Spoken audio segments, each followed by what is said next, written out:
All 5 episodes of I Am Groot are now available on Disney Plus in their short animated glory, and it has us asking one big question. Is this MCU canon? BD here to discuss I Am Groot, the latest entry to the MCU, because yes, it is canon to the rest of the Marvel Cinematic Universe, depending on who you ask. Really? Really?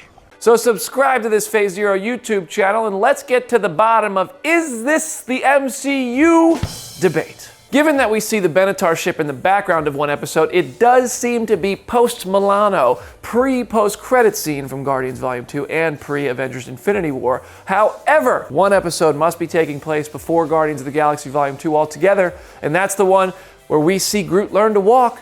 Yes, it was cute to watch Groot sprout some legs as he wrecked a bonsai tree, which is really sad, by the way, because those things take a long time to grow that big. But Groot also almost committed an entire genocide in this series, so a bonsai tree was like not the worst thing he did.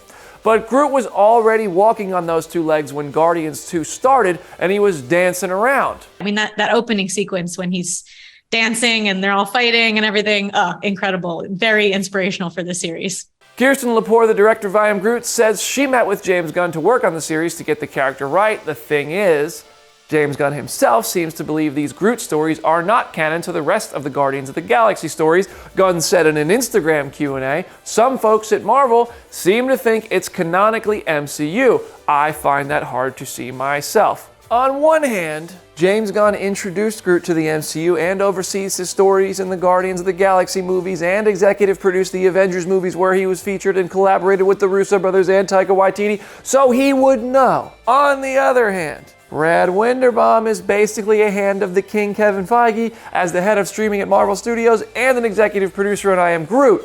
I am going to say I believe this is canon in a completely inconsequential sense, being a cute little fun and completely unnecessary viewing experience to grasp the Guardian stories in other titles. Where do you fall?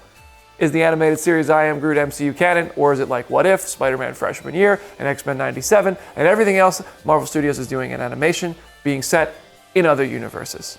Share your thoughts in the comments section or send them my way on Twitter at BrandonDavisBD, and subscribe to this here Phase Zero YouTube channel for more updates, exclusive interviews, and more like live shows every Thursday.